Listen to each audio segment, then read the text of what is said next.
working incredibly hard over the past few months to come with these projects. They're excited to celebrate with you today.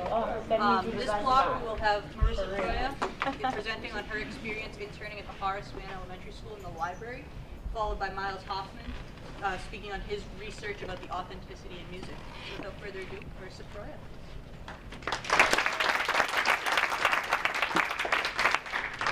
Hi, as Ms. Garrity said, I'm Marisa Proia, and I was interning at the Horace Mann and Franklin Libraries. I also apologize for my voice. I woke up a couple days ago not having a voice due to allergies, so I'm still kind of getting over that. So the stereotypical librarian here is no eating in the library, finding a seat or leaving, or only 6 people per table. But if you knew all of the stuff they had to deal with, you'd understand. Libraries are crazy.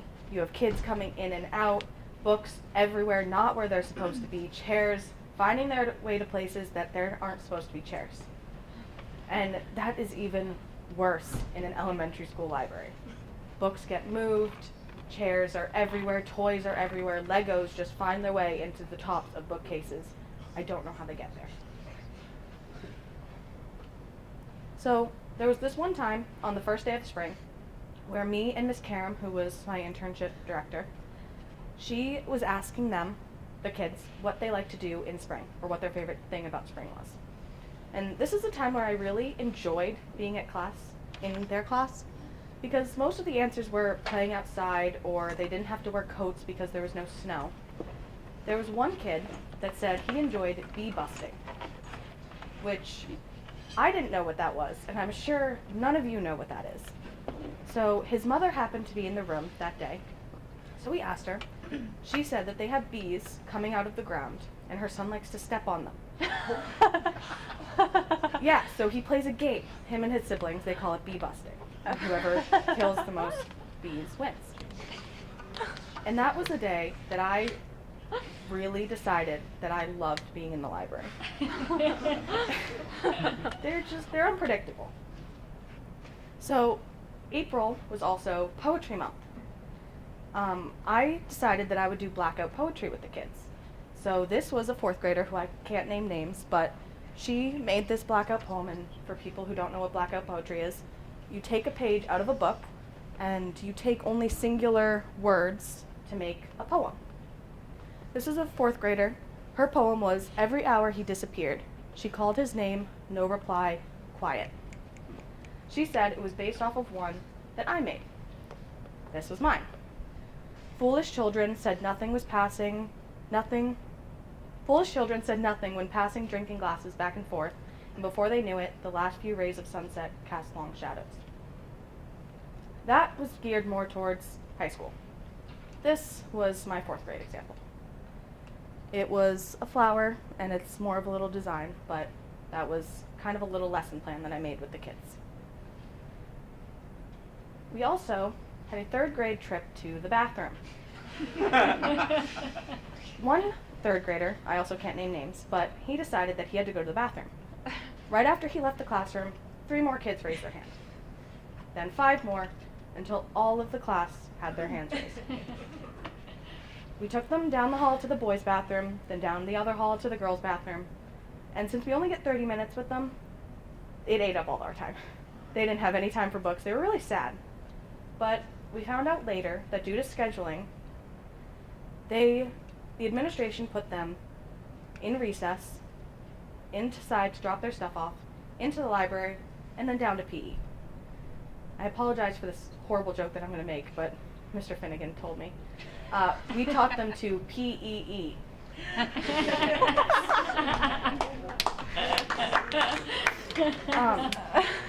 So, because finding books, you can do it anytime during the day, we decided to switch their library time to 15 minutes later in the day, so they would have time to go and relax and have fun, or not really have fun, but go to the bathroom before they get to library. Why did I choose a library?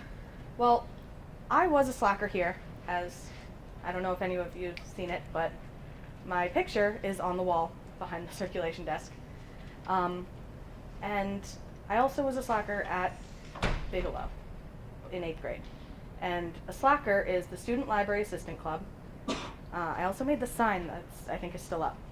But, so I already knew the databases, and I knew how to inventory and check in and out books. And it was the easy choice. I also found it because there was no internships that I could find for computer programming, which was a little sad, but this was also my second choice, and I decided to see if it was worth doing in a career. And although I do not want to do it for the rest of my life, libraries are still very relevant. And they need to change. Books become dated, and you can't have all of them in the library. And it would be so much easier to maybe computerize everything? No. And I can tell you why not. This one book, We Don't Need Our Classmates, the first graders go nuts for it. The computer said that it should be on the shelf. We looked everywhere and it was not there. Miss Karam, the librarian, said that she saw one boy sitting on the ground next to one of the bookshelves across the room with the book, and that he probably put it on that shelf. So we looked there, and it was there. So if we computerized everything, the computer told us that it should be in this one exact spot, and it wasn't. So what would we do without that librarian? Teaching is always changing. And even teachers, even though you think that they know everything, they don't. They are learning as they go, and they have to tailor their teaching styles to fit your needs in the classroom. They have to plan for breaks. They have to remind kids to stay on task. They have to give kids time to explore and get a feel for what's going on before they can even start teaching. As an example of this, the portal, as some of you may know, was set up in the library classroom last week. That was supposed to go to Horace Mann on the second day, and I was planning the lesson for it. There was going to be 5th grade in the morning and 2nd grade in the afternoon. As you can see here, I planned for everything. You can't really see it, but right there it says MCAS. And I planned the times, the classes, what groups would go in first, everything. Then, it didn't work. After I found out that we would be talking to a university in Nairobi, Kenya, in the morning in a displaced persons camp in Erbil, Iraq, the administration suddenly told me that the parents would get mad about talking to Iraq, and that MCAS was in the way, even though I did plan for it, I showed you guys, and that the technology was too advanced for 2nd graders. So it ended up staying here all 3 days to be part of one of the research projects, which was unbelievable. It was really cool. So I also talked to one of my teachers, and they said that this happens all the time. They get so excited to do one lesson, and then they plan everything out, and then it falls through. But you just gotta keep going. Like, I was so sad that this portal didn't work out, but I came to the presentation here, and it was great, and I loved going to it. Not all learning happens in a classroom. I could have sat here, and I could have gone to my normal classes. I could have stayed in Mr. Shoutus's computer programming class, but I decided that I would do an internship instead, and it was amazing. I found out that I can check off potential careers off my list, and it's even better than finding the one true match, because I found out that I have many interests that I can dabble in all of them. I found out that hands-on learning really works. It's like driving a car. Most of you have probably gone through driver's ed, and did any of you learn anything from sitting in the classroom? I learned when I was sitting in the car with the instructor, and they were telling me what to do at stop signs and what to do when the light is flashing yellow. That's where I learned. And it's just like CAPS. CAPS, it lets you test drive anything. You can do anything with CAPS. I knew a lot about library science, but I didn't know if I wanted to do it for a career. So I decided to try it with CAPS, and even though it didn't work out for me, it worked out for a lot of people, and I loved it. You also get to have fun stories. Like, I will forever get to tell people about that bee busting story, or about my trip to the bathroom. That's it.